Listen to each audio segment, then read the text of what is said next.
Hello students, अभी हम exercise 23.1 का क्वेश्चन नंबर 8 बनाने जा रहे हैं। 9 का ये जितना है ये सब बनाने जा रहे हैं, ध्यान दीजिएगा। ठीक है, तो पहला नंबर क्वेश्चन है, tan a का मान सर्वदा 1 से बड़ा होता है। क्लियर?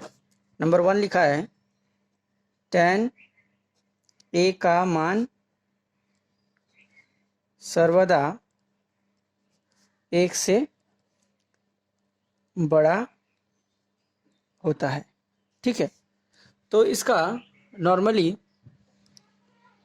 और भी बहुत सारा तरीका है, हम सारा तरीका डिस्कस करेंगे। पहले सुन लीजिए कि tan यहाँ पर बोलने का मतलब क्या है। कि बोला है कि tan a जो है वो हमेशा 1 से बड़ा होगा। ये क्या सही है? तो आपको अगर चार्ट देखें यहाँ पर हम tan 0 का वैल्यू कितना है। tan का वैल्यू जो है, देखिए tan थीटा में 0 भी आता है, 1/√3 भी है, 30 में, 45 में 1 भी है, 60 में √3 भी है। तो यानी कि यहाँ पर 1 से छोटा भी है, देखिए 0 है, 1/√3 ये भी 1 से छोटा है। तो हम बोल सकते हैं कि ये गलत है। ठीक है, इसको एक सिंपल एग्जांपल भी दे सकते हैं, जैसे कि tan 30 डिग्री इक्वल्स टू 1/√3, जो कि 1 से क्या है, 1 से छोटा है। ठीक है, इसीलिए मेरा ये जो स्टेटमेंट है ये गलत है। ठीक है, ये एक तरीका हुआ। ठीक है, फिर देखिए दूसरा एग्जांपल कि हम लोग tan 0 मतलब क्या होता है, 0 जो क्या है 1 से छोटा है। तो यानी कि 1 से बड़ा भी है, लेकिन ये दो वैल्यू के लिए देखिए तो मेरा जो 1 से छोटा आ रहा है। यानी कि ये स्टेटमेंट हम क्या बोल सकते हैं कि ये गलत है, स्टेटमेंट गलत है। ठीक है, ये सही नहीं है। अब देखिए दूसरा तरीका क्या है। दूसरा तरीका ये है कि इस पार्ट का वैल्यू अगर हम, जैसे कि देखिए tan का मतलब क्या होता है, जैसे कि ट्रायंगल लॉ से देखिए, यहाँ तक तो हो गया, ये दूसरा मेथड है। तो यहाँ पर अगर हम ट्रायंगल बना दें, ये अगर एंगल ए होगा, ये P, ये B, ये H, ठीक है, ये 90 डिग्री। तो रूल ये है कि tan A मतलब क्या होगा, tan थीटा मतलब P/B। ठीक है, तो P/B मतलब यहाँ पर P/B बोला है, tan मतलब 1 से बड़ा होगा, ये क्वेश्चन हमको दिया है। इसको अगर यहाँ पर लिखें हम, तो P हमेशा क्या B से बड़ा होता है, इसको उधर क्रॉस कर दिए, P हमेशा B से बड़ा होता है। यानी कि परपेंडिकुलर जो है वो बेस से हमेशा बड़ा होता है, ऐसा नहीं है। परपेंडिकुलर ऐसा भी हो सकता है, जैसे कि मान लीजिए ये 3 है, ये 4 है, ये 5 है, ये भी हो सकता है। इसीलिए ये स्टेटमेंट क्या है, गलत है। ठीक है, हमेशा नहीं होता है, हो सकता है लेकिन जरूरी नहीं कि होगा, इसलिए ये स्टेटमेंट क्या है, ये गलत है। तो नंबर 1 हो गया। अब नंबर 2 देखते हैं। नंबर 2 में भी वही क्वेश्चन है कि cot A का मान सर्वदा 1 से छोटा होगा, यहाँ पर बोला है। तो नंबर 2, cot A का मान सर्वदा 1 से छोटा होता है। तो cot A, ठीक है, cot A यहाँ पर है, और क्वेश्चन के हिसाब से हमेशा 1 से छोटा, ये क्वेश्चन बोला है। क्या ये सही है या गलत है? तो सेम देखते हैं कि अगर cot का वैल्यू अगर हम देखें तो cot का वैल्यू मेरा क्या क्या होता है। तो cot का जो वैल्यू है मेरा, यहाँ देखिए, cot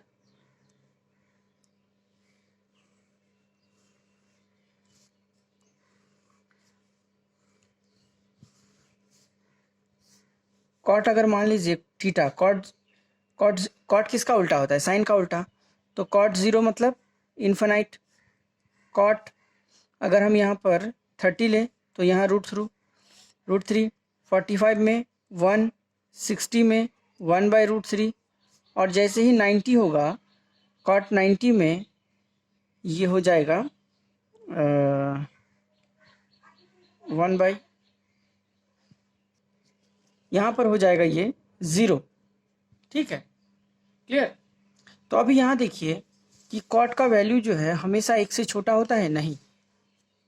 यहाँ पर √3 है, √3 का मतलब कितना है 1.732, ये है जो 1 से बड़ा है, इसलिए ये स्टेटमेंट क्या है, यहाँ पे एग्जांपल दे सकते हैं cot 30 वो क्या होता है √3 मीन्स 1.732, जो क्या है 1 से बड़ा है, अतः यह स्टेटमेंट मेरा क्या है, गलत है। इसको ट्रायंगल से भी बना सकते हैं, जैसे कि हमने क्या किया, यहाँ ट्रायंगल लिया, यहाँ पर cot A मतलब क्या होगा B/P, तो यहाँ पर A बनाया, ये हो जाएगा B, ये हो जाएगा P। तो क्वेश्चन मेरा बोला है कि B/P जो है वो हमेशा 1 से छोटा होगा, तो B is less than P। किसी भी राइट एंगल ट्रायंगल के लिए B हमेशा P से छोटा होता है ऐसा नहीं है, ये हो सकता है, ठीक है, ये हो सकता है। तो यहाँ पर हम लिखेंगे हमेशा B P से छोटा नहीं होता है, अतः cot A ये जो है ऑलवेज ग्रेटर देन 1, ये गलत है। ठीक है, अगर क्वेश्चन में बोलता कि हो सकता है तब ठीक है, लेकिन यहाँ बोल दिया है हमेशा 1 से छोटा होगा, ऐसा नहीं है। ठीक है, तो ये स्टेटमेंट क्या है, गलत है। क्लियर। अब नेक्स्ट क्वेश्चन में जाते हैं। क्वेश्चन नंबर 3 क्या बोला है, 3 में देखिए, किसी एक कोण के लिए sin थीटा इक्वल टू 4/3 हो सकता है। तो इसको हम चेक करते हैं। तो इसको पहले बनाने से पहले हम कुछ फॉर्मूला बता देते हैं, वो ध्यान दीजिएगा। जैसे कि मेरा 3 जो फॉर्मूला है, जैसे कि sin square theta plus cos square theta equals to 1, फिर cosec square theta equals to 1 plus cot square theta, और sec square theta equals to 1 plus tan square theta. ये तीनों फार्मूला का यूज़ अगर हम इस क्वेश्चन में करें तो हम आसानी से बता सकते हैं कि ये सत्य है या नहीं। ठीक है, तो देखते हैं। यहाँ पर हमको ये क्वेश्चन दिया है कि नंबर 3, किसी क्वेश्चन लिखते हैं कि 3 नंबर बोला है कि किसी एक कोण थीटा के लिए साइन थीटा इक्वल्स टू 4/3 हो सकता है। देखते हैं।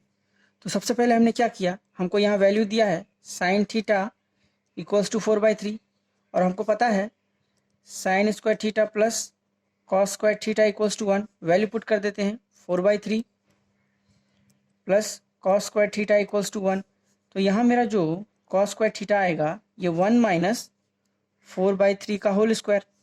तो यहाँ से मेरा क्या हो जाएगा 1 माइनस 4 चौके 16 9 मीन्स 9 एकम 9 माइनस 16। तो इसीलिए मेरा कॉस स्क्वायर थीटा जो है -7/9। ठीक है, और यहाँ अगर हम देखें तो कॉस स्क्वायर थीटा मेरा आया -7/9। ठीक, तो अभी देखें कि अगर कॉस थीटा हम निकालें तो यहाँ √ओवर -7/9, जो कि संभव नहीं है। कॉस का वैल्यू जो है वो रूट के भीतर ऋणात्मक कभी नहीं हो सकता है। तो यहाँ लिखना पड़ेगा, हमेशा याद रखिए अगर पॉजिटिव आता है यहाँ पर तब संभव है, और यहाँ अगर भीतर में पॉजिटिव नहीं आता तो हम लिखेंगे संभव नहीं है। ठीक है, तो यहाँ हम लिखेंगे यह संभव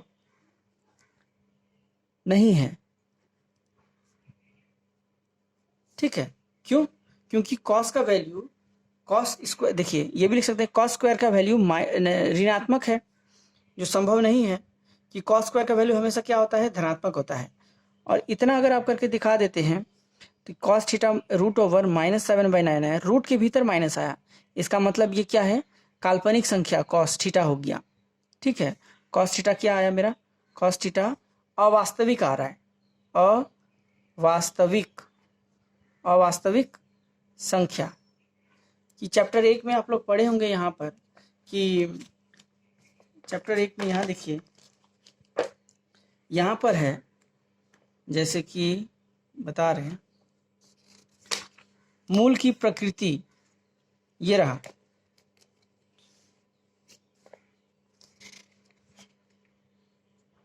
ये देखिए यहाँ पर कि d इक्वल टू, एक मिनट,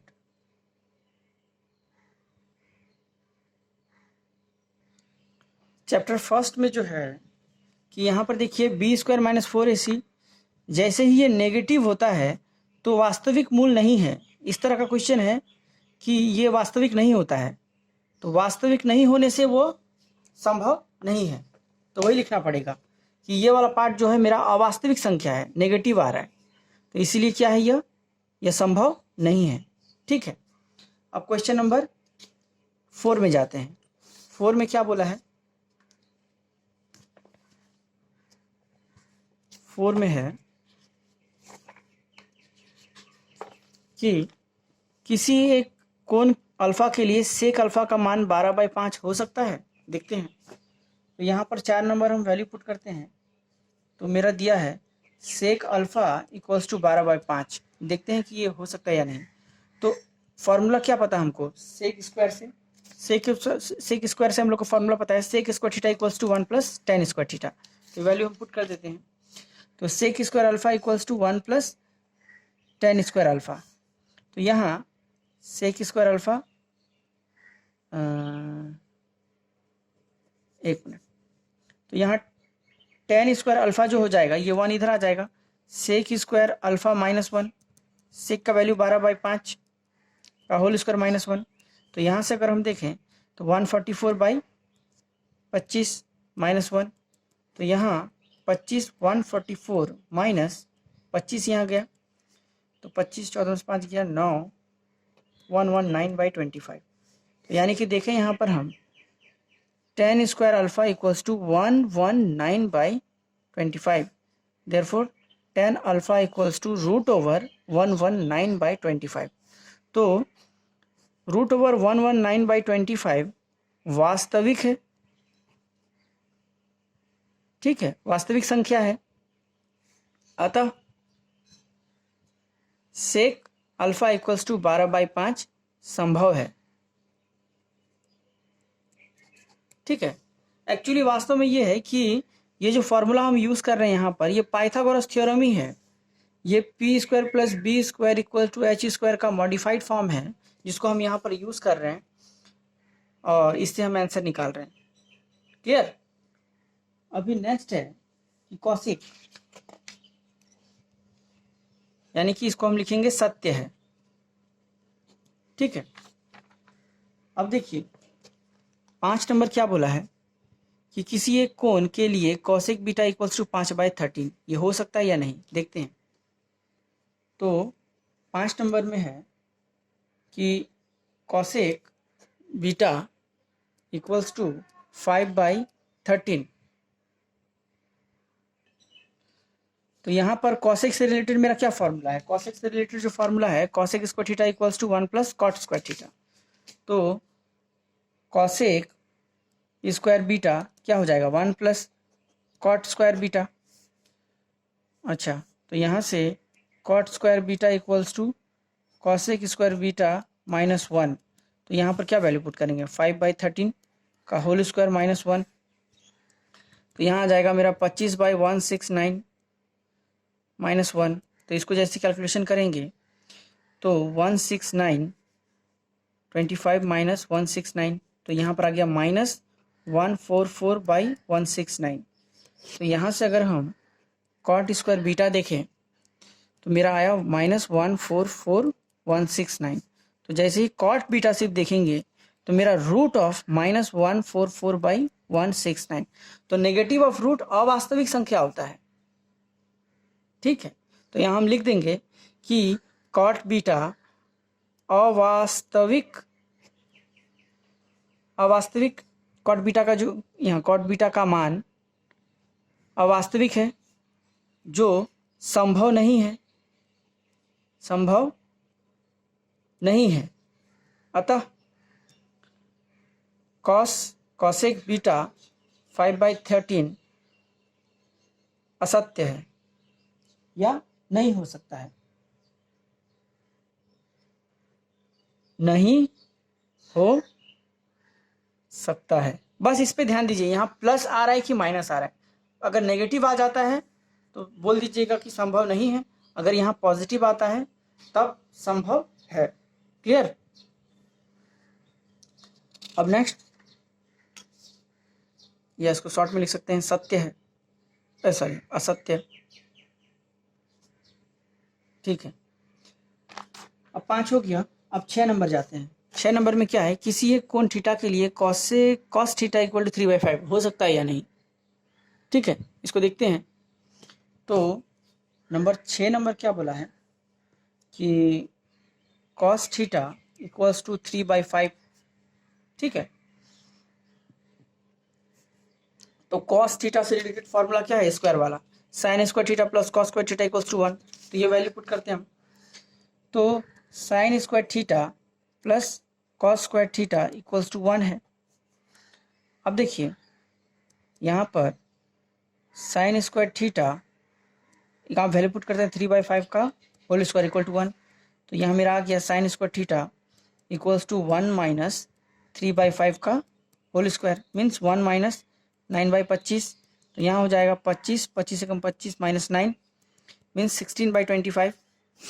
तो यहाँ पर मेरा साइन थीटा का जो वैल्यू आया वो रूट ऑफ 16/25। देखिए ये वास्तविक है, रियल, मीन्स यहाँ पर जो मेरा वैल्यू आया जस्ट 4 इसका रूट 4 इसका 5, 4/5 वास्तविक